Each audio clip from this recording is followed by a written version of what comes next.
Madame, mademoiselle, monsieur, bonjour. Nous sommes aujourd'hui le 29 novembre 2007 et j'ai le plaisir de vous présenter le 31e numéro d'Entre nous soit dit. Nous avons la chance aujourd'hui d'avoir pour invité quelqu'un qui a écrit un des livres les plus importants que la politique française ait connu depuis très longtemps.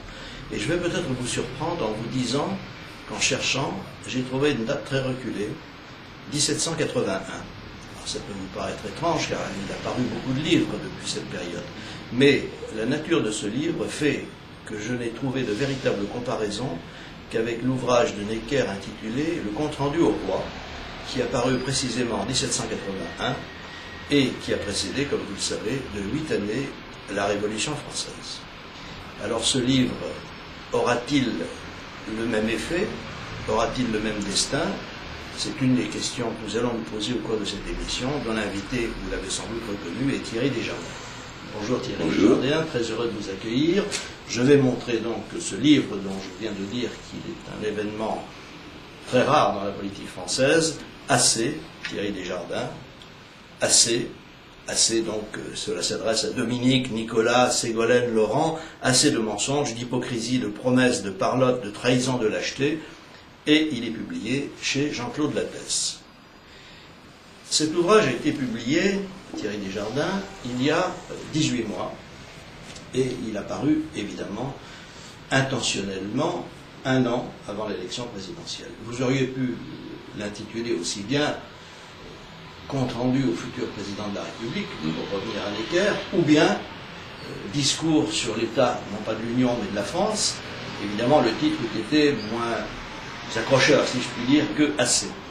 Il n'empêche que c'est un ouvrage vraiment fondamental et dont je ne saurais trop vous féliciter parce que je suis suffisamment averti des choses de l'État et des chiffres pour savoir que vous avez fait un travail absolument exceptionnel, car vous avez réussi dans tous les domaines de la vie économique et sociale de notre pays à ressortir un certain nombre de chiffres qui étaient difficiles, non pas forcément à trouver, mais à sélectionner, à les rendre accessibles à tout le monde, si bien que l'ouvrage, qui est pourtant bourré de chiffres, se lit comme un roman, et qu'aucun de ces chiffres ne vient interrompre, j'allais dire, la méditation, ou plutôt l'inquiétude.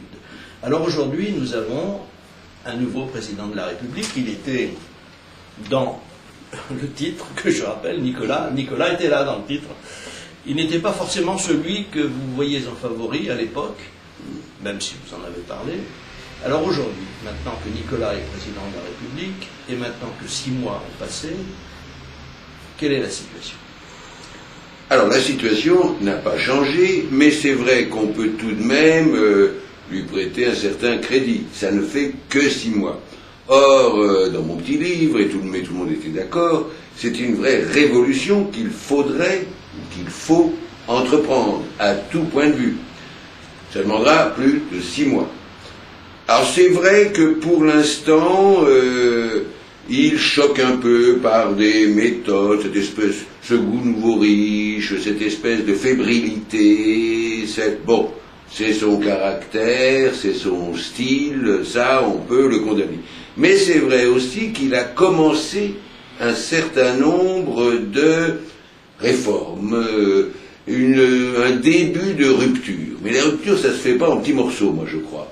C'est vrai que il essaye de remettre le travail à la mode, c'est vrai qu'il y a cette espèce de volontarisme chez lui, c'est vrai qu'il a lancé des tas de réformes, de la réforme judiciaire, la carte judiciaire, une réforme peut-être de l'éducation, bon, c'est vrai. Ce qui est, je trouve un peu inquiétant, c'est que sur des sujets essentiels, par exemple les 35 heures, alors on aménage, on grignote, on essaye de vider de l'intérieur la substance, si on peut dire, des 35 heures, mais pourquoi pas les abroger? Ça aurait été un coup, c'est vrai, un coup de tonnerre, c'est vrai, mais ça aurait prouvé une vraie volonté, une vraie promesse. Il avait beaucoup parlé aussi de la dette, qui est un sujet essentiel, qui ennuie tout le monde d'ailleurs, très curieusement. On en parle un peu, la dette, l'héritage qu'on va laisser à nos enfants, mais finalement on en fait. Et là, il avait évoqué, à juste titre, ce sujet essentiel. Pour l'instant, il multiplie quand même les dépenses en offrant, chaque fois qu'il y a une petite manifestation, il va essayer de calmer le jeu en augmentant les dépenses, et donc la dette, forcément.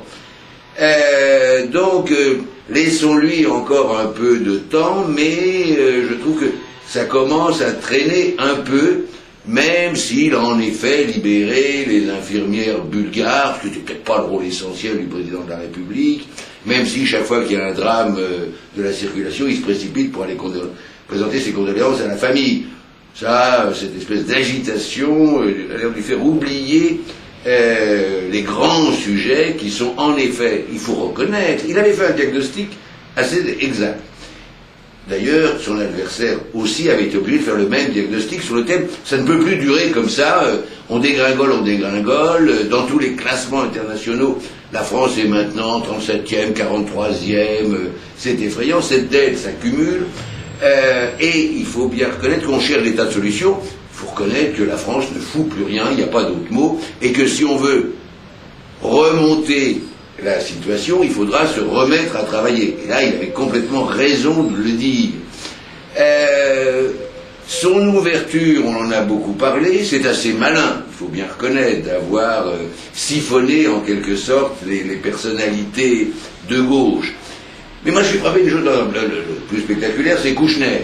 Kouchner aux affaires étrangères, c'est de la folie furieuse, puisque le fonds de commerce de Kouchner, c'est quand même le droit à s'occuper, le droit d'ingérence, qui est totalement contraire à toute la vie internationale, à toute la politique diplomatique, puisque par définition on doit respecter l'indépendance des autres. On est un ministre des Affaires étrangères qui va un sac de riz sur l'épaule dire je vais m'occuper de vous. On a vu son fiasco par exemple au Liban, malheureusement en effet on n'avait aucune chance de faire quoi que ce soit, surtout Kouchner. Ce qui me surprend, c'est que par exemple Kouchner n'a absolument pas été au Tchad s'occuper des fameuses infirmières et que avant-hier il n'était pas en Chine. C'était quand même un voyage où le ministre des Affaires étrangères aurait dû être présent. Donc je crois que cette ouverture d'une opération de petite politique politicienne, c'est assez mal. Pour le reste, on attend. Il faut reconnaître qu'il n'a pas cédé dans les manifestations et les grèves à propos des fameux retraites des régimes spéciaux. Là, il n'a pas cédé. Mais alors donc on va dire, lui n'a pas cédé, Juppé avait cédé. La situation est quand même un peu différente. D'abord, les années ont passé et l'opinion a bien prouvé qu'elle exigeait cette suppression des régimes spéciaux au nom de l'équité, mais aussi au nom des finances publiques. C'est plus possible.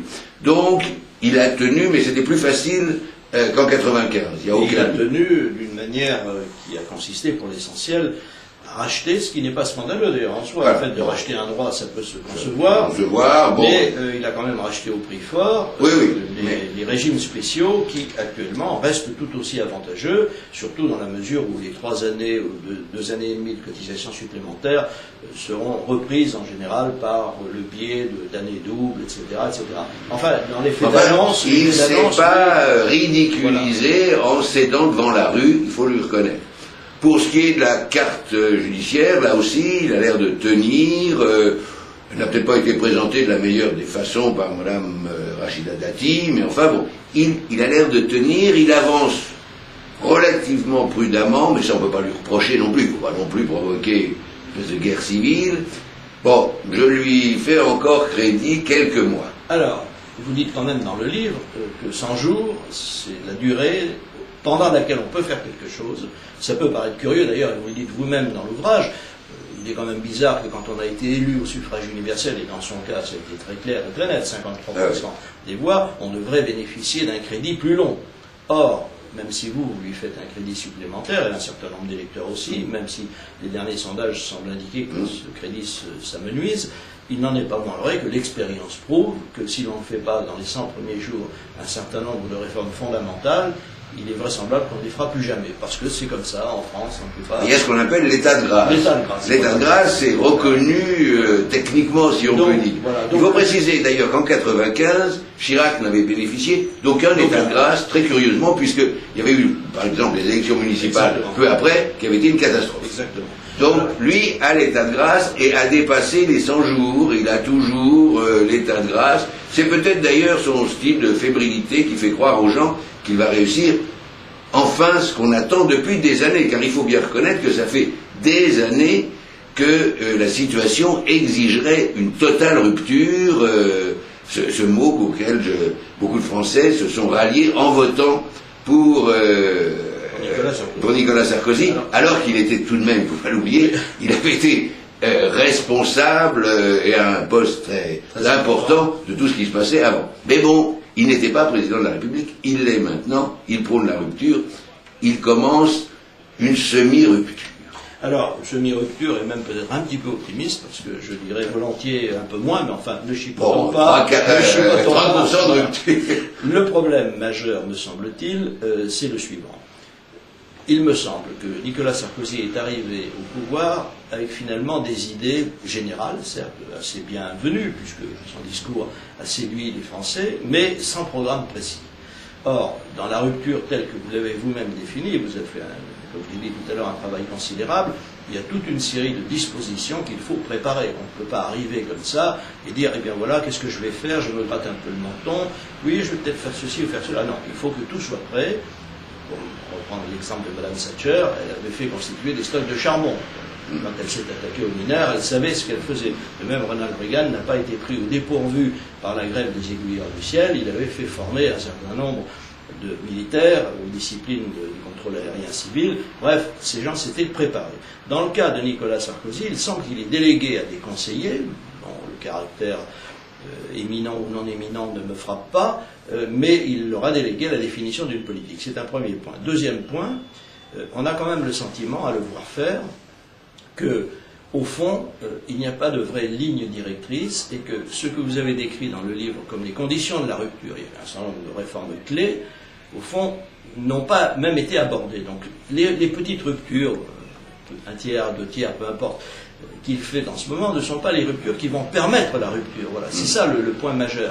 Donc, vous dites dans le livre, par exemple, que nous avons actuellement le quart de la population active, bon, les chiffres l'établissent, qui a le statut de fonctionnaire ou d'assimilé fonctionnaire. Bon, on n'est pas en train de les réduire de la manière suffisante. Ça n'est pas en réduisant, en ne remplaçant pas un fonctionnaire sur quoi qu'on y arrive, etc., etc.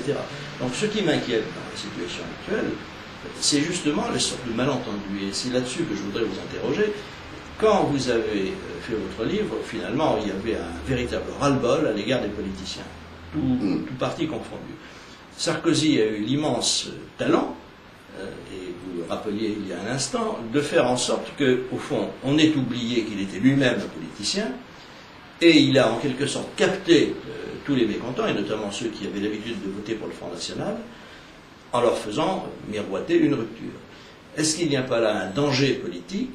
Parce que si il ne réussit pas, je ne dis même pas s'il échoue, parce que là, l'échec, alors ça ne va pas être triste comme dit l'autre, mais s'il ne réussit pas, est-ce qu'on ne va pas assister à un nouveau rebattage des cartes? Parce qu'au fond, ce qui s'est passé, c'est quand même un séisme à l'élection de 2007. On a vu le Front National reculer d'une manière énorme, on a vu 31% des gens voter au premier tour pour Sarkozy.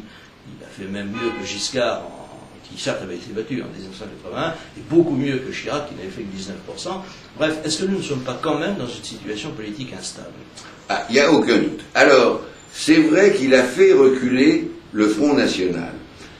Il faut tout de même ajouter qu'il y avait l'âge de Le Pen, qui a éloigné un certain... et que sans doute les électeurs du Front National en avaient assez de perdre leur vote. Ils savaient, pendant toute une période, le vote Front National était un vote de refus, un vote de protestation. La situation est telle aujourd'hui qu'on ne peut plus se contenter du refus. Et ça, tous ces électeurs, qui étaient d'ailleurs très souvent d'anciens électeurs du RPR ou d'anciens électeurs communistes. Il y a aussi ça. Ils ont compris, alors ils sont réfugiés en quelque sorte dans le vote Front National pour dire leur ras-le-bol. Mais ils se sont aperçus que ça ne menait à rien. Et donc ça, Sarkozy en a bénéficié en ajoutant dans son programme un certain nombre de points qui pouvaient les séduire. Ça, c'est vrai.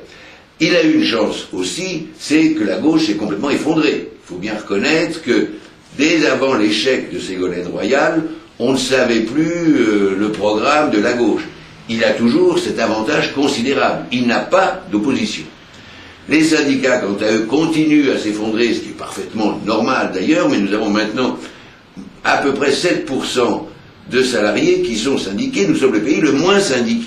Ce qui est à la fois satisfaisant et inquiétant, car les syndicats sont indispensables à la vie politique, sociale, etc.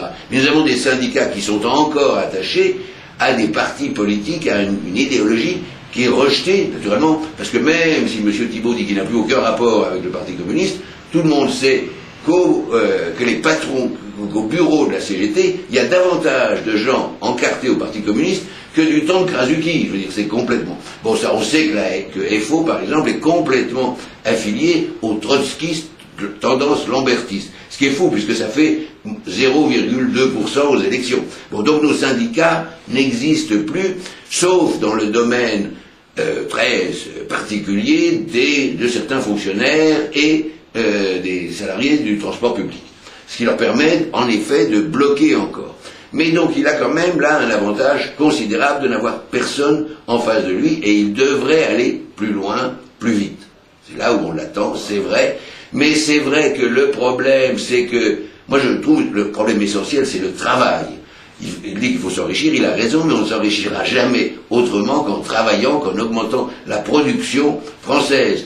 Nous travaillons quand même un tiers de moins que les Américains. Alors il ne faut pas s'étonner. On nous dit que la productivité française est la meilleure du monde. C'est vrai, mais on oublie de dire que cette bonne productivité ne sert que 35 heures par semaine, que nous entrons dans la vie active beaucoup plus tard que les autres nations développées, et surtout que nous sortons de cette même vie active beaucoup plus tôt que les autres.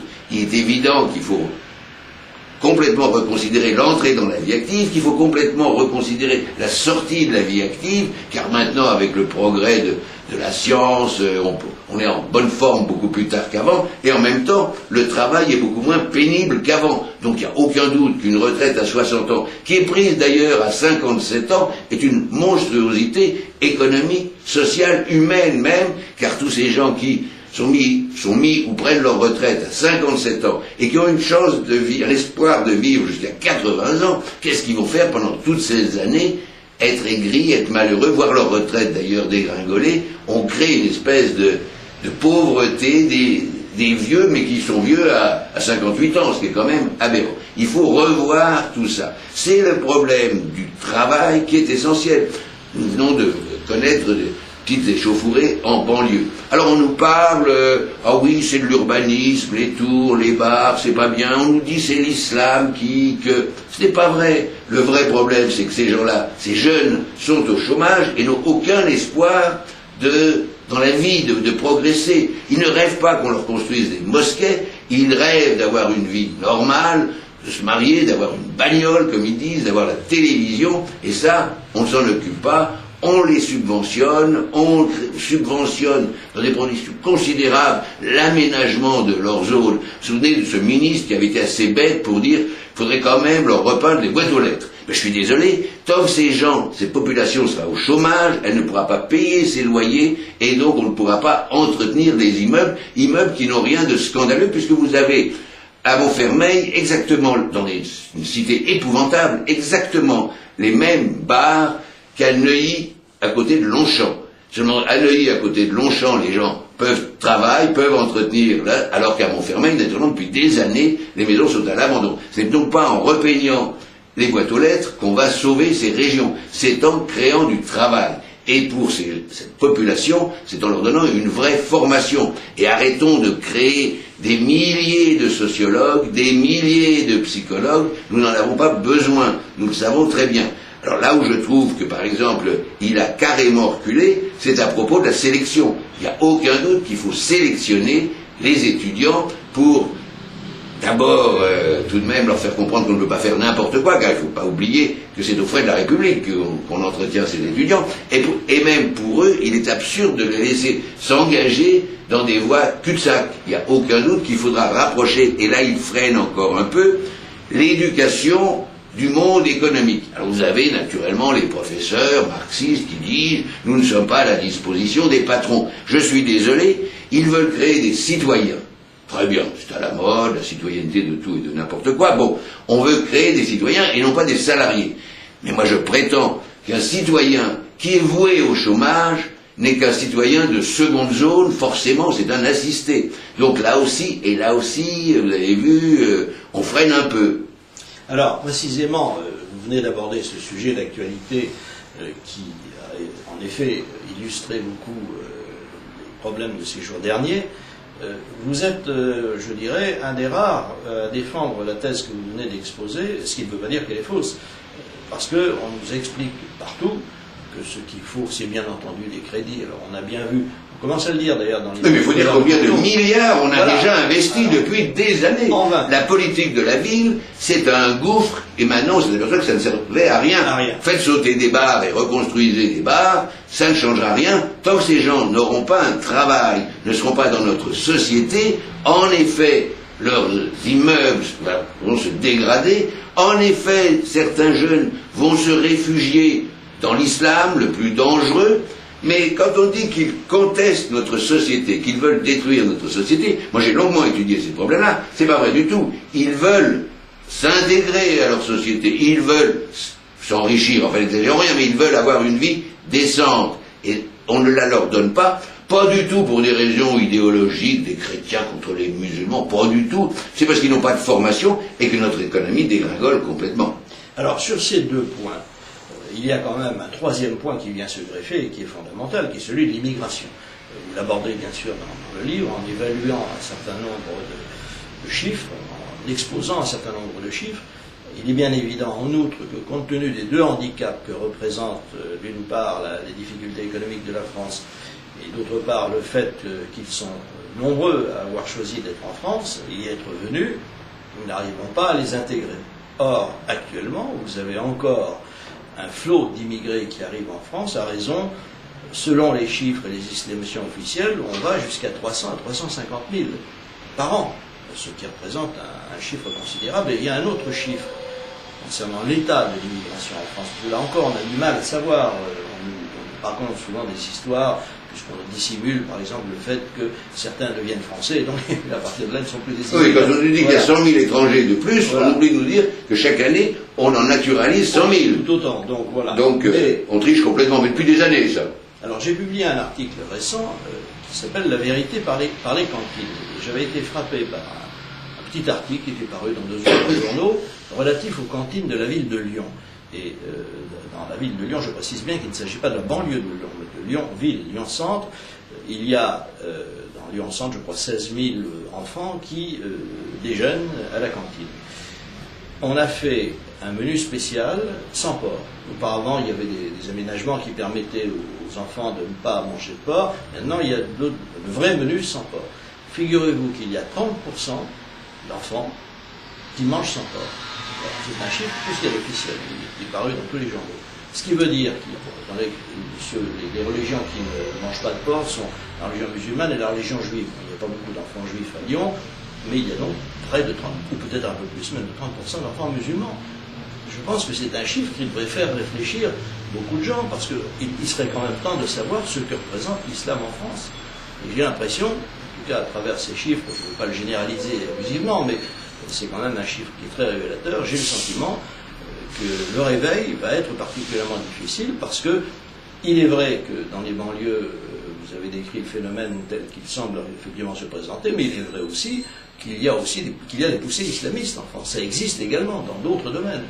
Donc là encore, il y a un devoir de vérité, et je n'ai pas le sentiment qu'on soit en train d'en prendre le chemin. Non, mais il y a un certain nombre de réalités qu'il faut reconnaître. Nous n'arrêterons pas l'immigration. Ça va être sans doute l'événement le plus important de ce 21e siècle. Le Sud, qui crève de faim, va vouloir envahir le Nord, nous, et d'ailleurs l'Est aussi. Et ça, il faut prendre naturellement, essayer de limiter les choses, mais on sait très bien que ce sera impossible d'arrêter ce flot de population. Mais il faut que nous soyons logiques. Vous avez à l'instant employé un mot, moi, qui me choque beaucoup, en disant l'intégration. Moi, je suis un assimilationniste convaincu. C'est très différent, et je me souviens avoir évoqué ce problème avec un ministre de l'intégration il y a quelques années. Je lui disais, mais pourquoi est-ce que tu parles d'intégration? C'est l'assimilation que nous devons faire. Et ce type, qui est un élu de la banlieue, qui est sympathique au demeurant, que pas un très bon ministre, m'a dit, mais assimilation, intégration, c'est kiff-kiff. Et je lui ai dit, tu ajoutes bourricot pendant que tu y es. Or, c'est fondamentalement différent. L'assimilation, c'est prendre ces étrangers et en faire des Français à part entière, et s'ils ne veulent pas, ils restent des étrangers. L'intégration, c'est reconnaître leurs différences et accepter des communautés. Or, c'est ce que nous faisons depuis des années. Le fameux droit à la différence, qui est une monstruosité, même s'il s'appelait aux gens qui vont souvent au De Mago ou au Café de Flore. Le droit à la différence, ça conduit inévitablement à la différence du droit. Et c'est intolérable dans une société. Il faut donc rejouer ce que nous avons fait pendant des années en France, c'était la tradition française, d'assimiler les étrangers. C'est comme ça que nous avons assimilé des Polonais, des Espagnols, des Italiens, en faisant des Français à part entière. Souvenez-vous, avant d'avoir leur nationalité, en 1939, ils se sont engagés dans la Légion étrangère pour défendre la France qui était le pays qui les avait accueillis et dont ils voulaient faire partie intégrante. Souvenez-vous qu'avec la politique d'intégration, la plupart des enfants d'Algériens, quand ils avaient le choix, ont préféré faire leur service militaire dans l'armée algérienne plutôt que dans l'armée française. Alors maintenant, naturellement, qu'il n'y a plus de service militaire français, ils préfèrent être français qu'en Algérie. C'est tout ce problème qui est très essentiel, où les étrangers deviennent des Français à part entière, ou si on continue cette politique, on en fait des Français à part. Entièrement à part, comme on disait, à un certain temps. Et donc ça veut dire la constitution de ghettos. Et donc des ghettos, ça veut dire des affrontements. C'est ce qu'on a actuellement. Alors nous allons maintenant marquer une très brève pause technique, de manière à permettre à chacun de reprendre son souffle après toutes ces informations particulièrement dérangeantes que vient de nous livrer Thierry Desjardins, et nous reprenons l'antenne tout aussitôt. Madame, mademoiselle, monsieur, bonjour à nouveau. Nous reprenons le cours de notre émission Entre nous soit dit, dont l'invité est Thierry Desjardins. Thierry Desjardins qui vient de publier il y a quelques mois de cela un ouvrage vraiment fondamental que je vais vous montrer, qui s'intitule Assez, aux éditions Jean-Claude Lattès. Assez, ça s'adresse à Dominique, Nicolas, Ségolène et Laurent, vous aurez reconnu ces éminents personnages, et il leur dit assez de mensonges, d'hypocrisie, de promesses, de parlotte, de trahison, de lâcheté. Fermez le banc. Voici le livre. C'est un livre fondamental, disais-je, parce que, comme je l'expliquais en début de cette émission, au début de cette émission, il a recensé tout ce que l'on peut considérer comme les fondements du mal français. Perfit a illustré brillamment le mal français, et on a le sentiment que depuis qu'il a écrit son livre et que le vôtre a paru, non seulement les choses ne se sont pas arrangées, mais elles se sont aggravées. Alors, ce mal français est constitué pour l'essentiel d'une discordance de fondamentaux avec les pays comparables.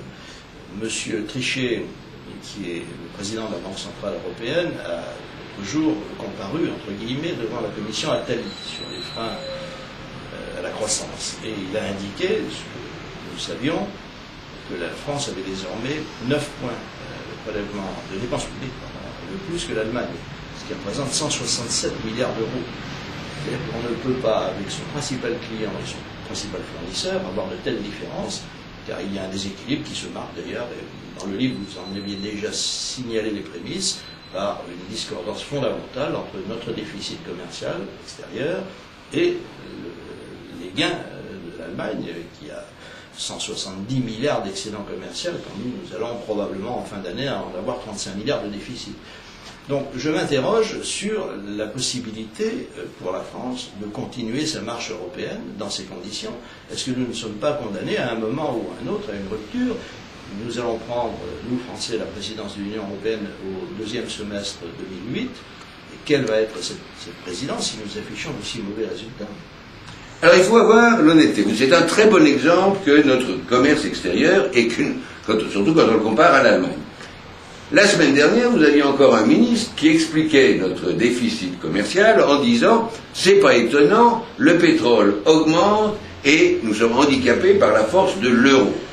Personne ne lui a dit qu'en Allemagne, le pétrole, ils le payaient le même prix et que les Allemands sont aussi dans la zone euro. C'est donc ailleurs qu'il faut chercher l'explication.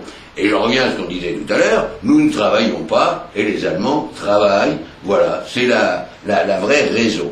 Et donc là encore, il faut une vraie rupture, il faut se remettre au travail, relever nos manches et dire aux Français, vous êtes habitués à la subvention, à l'aide, à l'allocation, à ça, on ne peut plus. On ne peut plus, techniquement, on n'a plus d'argent.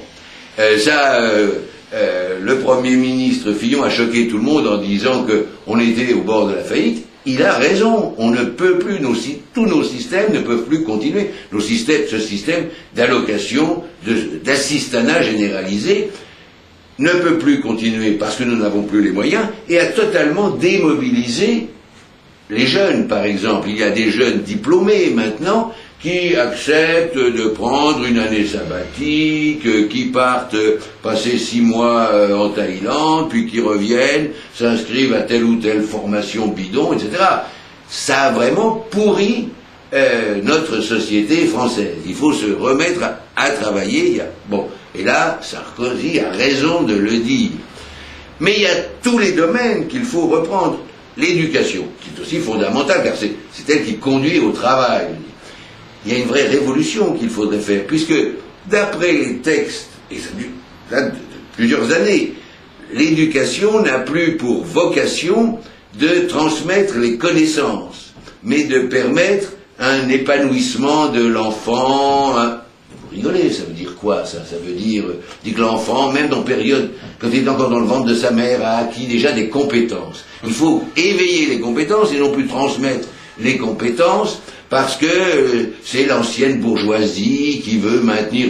Arrêtons. Voilà donc un sujet essentiel. Et là, on hésite un peu, on a peur. Le vrai drame de notre pays, c'est ce système d'assistanat qui n'est plus possible techniquement, et j'allais dire intellectuellement, moralement.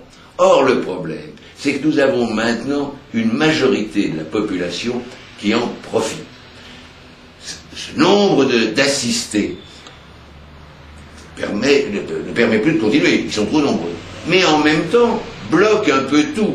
Nous sommes tous, d'une manière ou d'une autre, des assistés, puisqu'on assiste absolument tout le monde, les familles, les vieux, les chômeurs, on a tous petite allocation, et ces fameux principes des droits acquis, nous considérons tous que nous avons des droits acquis et nous estimons que les droits acquis des autres sont des privilèges insupportables. Donc c'est vrai que là, il y a une vraie révolution culturelle qu'il faut entreprendre. Je veux croire que Sarkozy sera capable de provoquer ce vrai sursaut et cette vraie révolution culturelle. On peut espérer, en tous les cas. On n'a pas le choix. Oui, c'est ça ou une mort programmée, programmée depuis 30 ans. Il faut dire cette dégringolade.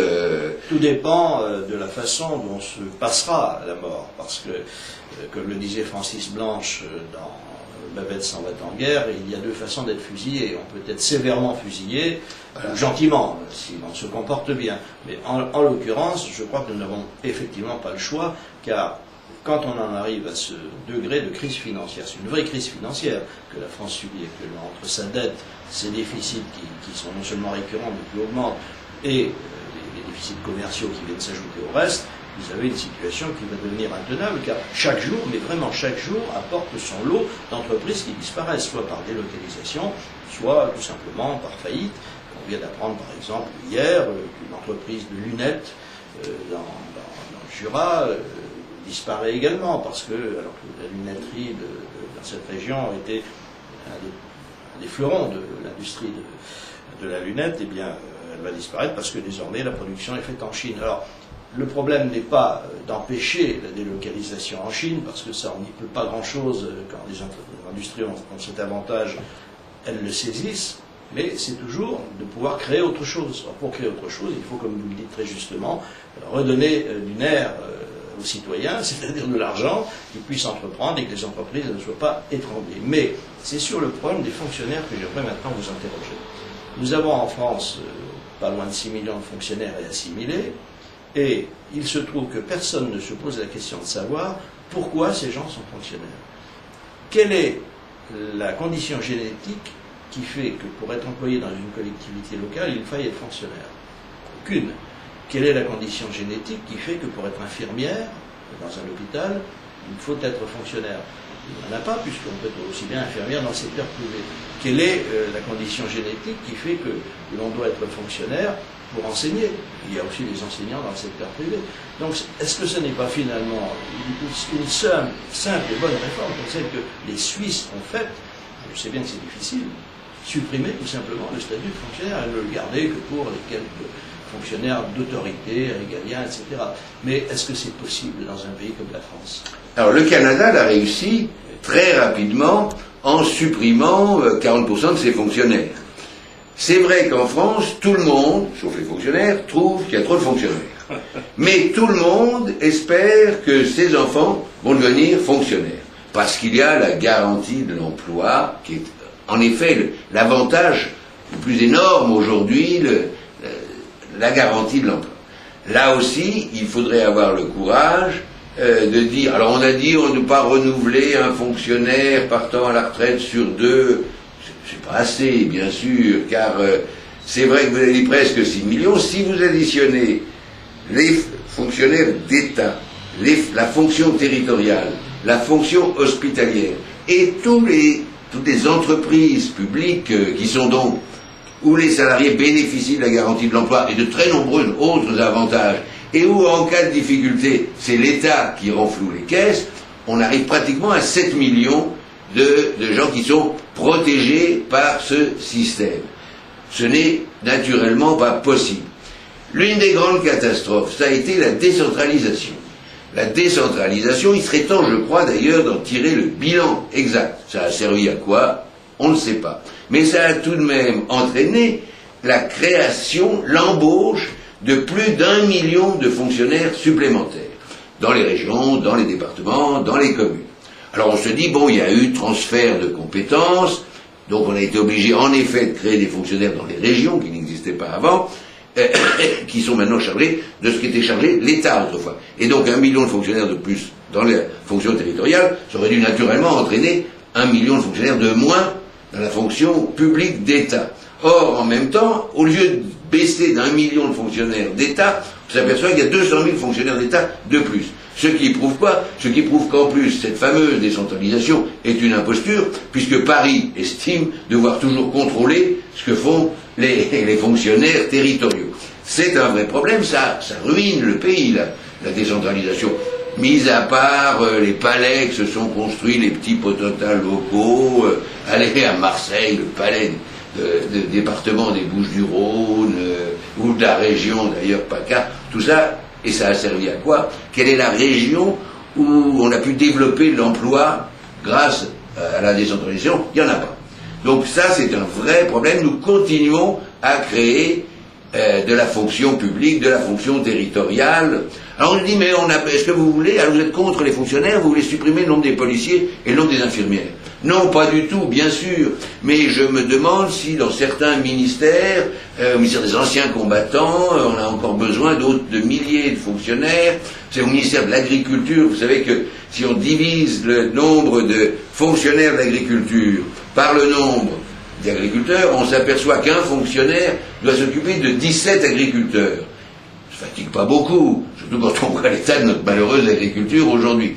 Et donc là, il faut avoir le courage de tout remettre à plat et de voir si... Et puis alors, pourquoi est-ce qu'un fonctionnaire aurait tant d'avantages par rapport à un autre salarié? Il n'y a aucune raison. Alors autrefois, on dirait, ils ont des avantages parce qu'ils sont moins payés que dans le secteur privé.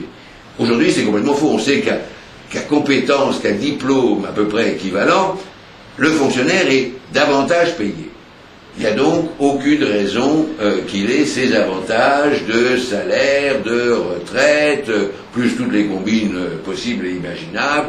Vous savez, le nombre de voitures de fonction dans la fonction publique, c'est stupéfiant, d'appartements dans la possession de la fonction publique, tout ça est en effet à remettre à plat. Comme l'histoire des régimes spéciaux s'est assez bien passée, on peut espérer qu'on peut aller un peu plus loin. C'était un premier test et on s'est aperçu que ça se passait assez bien. Il faudrait aller plus loin et surtout ne pas à chaque petite modification se faire pardonner en donnant d'autres avantages qu'il va falloir pendant des années traîner et qui dans 20 ans il faudra dire ah mais oui ces avantages vous n'y avez pas droit, etc. Alors l'autre point de ressemblance avec la situation qui prévalait en France à la fin du XVIIIe siècle, c'était précisément une crise financière. Ce qui a emporté l'Ancien Régime, c'est la crise financière, beaucoup plus que tout le reste. Le reste à compter, bien sûr, il y a eu une crise agricole, une crise des fournitures, il y a eu les privilèges, il y a eu toute une série de faits que les historiens connaissent très bien, mais il y a eu surtout une crise financière. Et actuellement, mon sentiment, c'est que nous sommes entrés dans une crise financière d'une extrême gravité, à laquelle la France ne semble pas arriver à se soustraire pour une raison simple, c'est que les procédés que vous venez de décrire, qui seraient de mise et qui seraient même souhaitables dans une situation moins dégradée, ne sont plus aujourd'hui viables, et ni efficients. Et c'est là que réside l'inquiétude, parce que finalement, si vraiment nous continuons à réformer à ce rythme, sur des sujets qui ne sont pas toujours essentiels, sans aborder les sujets vraiment de fond, ceux qui peuvent modifier la donne, alors la crise financière va frapper d'une manière très rude, parce que n'oublions pas que la France vit d'emprunt, et elle emprunte même pour payer ses mensualités d'emprunt, et donc si la dégradation éventuelle de la note de la France se fait un jour, parce qu'elle n'arrive pas à rembourser, alors là nous allons trouver des situations dramatiques, puisque l'État ne pourra plus se financer à crédit, il sera bien obligé à ce moment-là de tailler dans la masse des dépenses. Est-ce que cette perspective de crise financière vous inquiète, ou est-ce que vous pensez que finalement, avec les mesures qui sont prises actuellement, on va y arriver? Alors, il avait, nous disions tout à l'heure, évoqué le problème de la dette. C'est vrai qu'il faut sortir de cette spirale qui est une catastrophe. Mais le budget, son premier budget, est encore au rouge. Donc on continue. Alors on se dit, ah, moins qu'avant. Non, même pas. 42 millions. Oui. Et donc, on continue à s'endetter. C'est plus possible. On va devenir l'Argentine. Il y aura un moment où on ne trouvera plus du tout de gens pour nous financer. On nous dit, mais aux États-Unis, ils sont endettés. Alors c'est vrai qu'il y a certaines dettes qui sont de bonnes dettes, en quelque sorte. Quand il s'agit d'innover, de financer la recherche, de préparer l'avenir, ce sont des dettes, ce sont des investissements. Or, ce n'est pas du tout notre cas. Nous, il faut quand même savoir que l'impôt sur le revenu ne sert maintenant qu'à financer les intérêts de la dette, pas du tout le remboursement, on est très loin du remboursement. Maintenant, ça y est, on a dépassé la limite, l'impôt sur le revenu n'est plus suffisant pour payer les intérêts de la dette. Et ça ne fait que s'aggraver, forcément. Et que le jour où il va y avoir un changement des taux, ça va devenir la catastrophe, et ça nous prend au bout du nez. Et en effet, d'année en année, tant que les budgets sont en déficit, on augmentera la dette, et donc on augmentera les intérêts à payer, et où est-ce qu'on trouvera l'argent? Donc effectivement, cette perspective est très inquiétante, et on peut se demander si ceux qui nous gouvernent actuellement sont bien conscients de cela. François Fillon, manifestement, l'est, pour avoir osé... Oui, mais on a considéré que c'était une gaffe. Voilà. Il avait dit la vérité, on dit, oh là, il est maladroit, il a eu le courage. Voilà. Alors le courage n'est pas vraiment son truc, mais là, il a eu au moins le courage. Il a fait un lapsus révélateur, mais qui n'était pas un lapsus, c'est tout à fait vrai. Nous sommes au bord de la faillite. Alors, naturellement, on a encore, c'est quand même la France, mais on a quelques années, et ça va très vite, la dégringolade, car tous nos chiffres, il y a une espèce de loi physique, la chute s'accélère forcément. Et donc, mais c'est vrai depuis 30 ans, je veux dire. Ça fait 30 ans que nous n'avons pas eu un budget en équilibre. Oui, mais c'est bien là, ce que vous venez de dire, c'est bien même l'explication de la crise. Si ça faisait un an, on en aurait moins par définition. Oui. Ça fait 30 ans, ça veut dire... Et donc ça a pris une vitesse, la dégringolade a pris une vitesse considérable. Et la loi de la pesanteur, que vous dites dans le livre, s'applique parfaitement à la dette aussi. Alors, il y a bien... Mais en même temps, il faut dire que si vous prenez les 30 dernières années, avec notre dette, avec le chômage, avec le poids des prélèvements obligatoires, avec le nombre des fonctionnaires, vous vous apercevez que la chute de ces 4 lignes, si on peut dire, est la même et s'accélère d'une manière absolument parallèle, et vous ne pourrez pas savoir si c'était la gauche ou la droite qui était au pouvoir, car la dégringolade a été au même rythme, quel que soit. C'est là où la rupture s'impose. Et alors, tout à l'heure, vous avez évoqué, à propos de l'ouverture, le fait que le Parti socialiste n'était pas en bon état, c'est le moins qu'on puisse dire, et qu'il est très gêné aux entournures. Il vient seulement de refaire un peu surface à propos du pouvoir d'achat. Il a enfin trouvé un sujet sur lequel il puisse quelque peu titiller le gouvernement, mais il y a un point sur lequel je suis surpris, je ne le suis pas vraiment en fait, on n'intervient jamais dans les médias ou dans les commentaires qu'on peut lire ou entendre, c'est que la raison du silence du Parti socialiste, c'est qu'ils sont pratiquement d'accord sur tout. Et que leur problème, c'est de sauver ce système, ça n'est pas de le détruire. Vous dites dans le livre qu'il y a au fond, il n'y a pas de changement. Il y a d'un côté les partisans de l'égalité, c'est la gauche, et de l'autre les partisans de la liberté, c'est la droite. Mais quand la gauche égalitaire en est finalement à ne pas lancer beaucoup d'assauts sur la droite qui est censée défendre la liberté, il y a lieu de s'inquiéter, et certains n'hésitent pas à parler de l'UMPS comme la principale formation politique du pays. Alors est-ce que nous ne sommes pas... Non, alors je m'indigne contre cette mode depuis des années de dire mais droite-gauche c'est la même chose, il n'y a plus de différence. C'est pas vrai. Fondamentalement, intellectuellement, la différence est considérable et on peut la résumer en effet en disant la gauche prône l'égalitarisme, tous pareils. Je veux croire d'ailleurs que les gens les plus raisonnables de gauche disent il ne faut naturellement pas que cet égalitarisme écrase tout espoir d'indépendance. Et la droite, c'est de dire non, nous mettons la liberté d'abord, et naturellement nous ferons en sorte que ça ne creuse pas de trop grandes inégalités. Ça c'est fondamental et ça reste, c'est vrai, c'est ça la droite, c'est ça la gauche. Malheureusement, depuis des années, la droite ne fait pas, les élus de droite, les gouvernements de droite n'ont pas du tout fait une politique de droite. Ils ont fait une politique de gauche en jouant l'égalitarisme, avec les subventions, avec tout ça, pour niveler, supprimant toute liberté, toute possibilité de création, de compétition avec le reste du monde où il y a une liberté totale. Vous évoquiez tout à l'heure Margaret Thatcher et Ronald Reagan, c'est vrai, qui ont provoqué des révolutions, qui ont sauvé leur pays, une femme de droite, un homme de droite. Vous avez l'air d'oublier que leurs successeurs de gauche, Blair et Clinton, ont fait la même politique, et même quelquefois encore plus. On a donc un monde entier où tout le monde fait une politique de droite, qu'il soit élu de droite ou qu'il soit élu de gauche, et en France, seule exception mondiale, nous avons des gens de droite et des gens de gauche qui font une politique de gauche.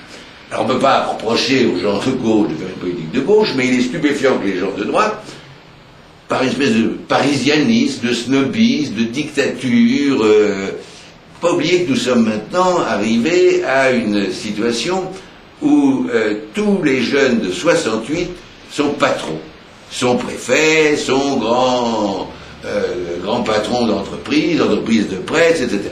Alors ils n'étaient peut-être pas sur les barricades, ces jeunes, tous sur les barricades pour lancer des pavés sur les CRS, mais ils sont complexés, ils ont honte. Même un type comme Juppé, qui était à l'ENA en 68, a une espèce de complexe et n'ose pas se dire vraiment de droite, il ne veut pas être traité de vieux réac.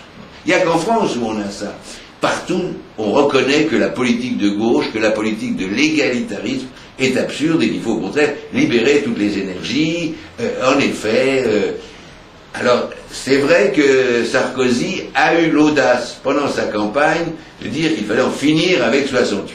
Bon, et il prend comme ministre des Affaires étrangères une des vedettes de nos barricades. 68 heures emblématique. Oui, voilà. Et attardé et tout ce qu'on veut. Voilà. Alors nous avons également un problème que vous connaissez mieux que personne, puisque j'ai oublié de le préciser, mais tout le monde le sait, vous êtes journaliste et vous êtes rédacteur en chef au Figaro, et donc la presse pose un véritable problème. La façon dont les événements sont d'abord racontés, retransmis et expliqués passe toujours, en France, par un crible de gauche. Donc, nous avons une vision qui finalement ne joue pas beaucoup, au fond, parce que on voit bien que dans les résultats des élections, la gauche reste aux environs de 45 à 48%, 47% dans le cas de Ségolène Royal, que la droite reste majoritaire dans le pays. Si la presse était si influente que ça, la gauche gagnerait toujours.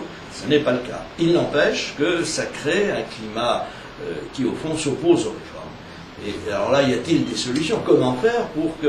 Est-ce qu'on ne pourrait pas avoir de vrais journaux de droite? Est-ce que c'est impensable de créer de véritables journaux de droite en France? Alors là, c'est un phénomène sidérant. Toute la presse appartient à des grands patrons de droite. Tous. Vous avez Rothschild, vous avez Dassault, vous avez Lagardère, vous avez tous de droite. Et toute la presse est en effet baigne dans une ambiance de gauche parce que les rédactions sont majoritairement de gauche. Moi, quand j'étais patron du Figaro, j'ai connu des gens, des jeunes journalistes qui venaient d'être embauchés au Figaro et qui regrettaient de ne pas être à Libération. C'était une douce consolation, ils étaient payés 3 fois ce qu'ils auraient été payés à Libération, mais ils avaient le culot d'avouer, alors que c'est une chance formidable, c'est un très grand journal, je veux dire, moi quand j'étais jeune, embauché au Figaro, j'étais naturellement ravi, c'était un rêve qui se réalisait. Maintenant, non. On aimerait mieux être à Libération, on aime, à un moment on aimait mieux tout le monde, mais depuis que Plenel a été viré, non, c'est moins bien. C'est un phénomène, en effet, toujours cette dictature de la gauche, et il faut reconnaître qu'aucun de ces grands patrons n'a le courage de dire un mot. Vous savez, par exemple, Serge Dassault n'a pas le droit d'écrire dans le Figaro qu'il a acheté. Il devrait passer un coup de fil à Rupert Murdoch, qui lui indiquerait comment il fait. Et d'ailleurs, il ne s'en cache pas. Il intervient sur la ligne éditoriale de ces journaux, ce qui n'empêche pas les journalistes d'être libres. Ils ne sont pas obligés d'écrire, ils peuvent s'en aller. Et deuxièmement, ils peuvent exprimer d'autres opinions. Mais moi, j'ai été sidéré au moment du départ de Nicolas Bétou du Figaro, il y a quelques jours, de l'entendre se poser comme le garant de l'indépendance. Bon, c'est très bien qu'un patron de rédaction soit garant de l'indépendance, mais surtout indépendant par rapport aux propriétaires, dont il paraît que c'est grâce à lui, Nicolas Bétou, que M. Dassault ne peut pas écrire dans le Figaro. Oui.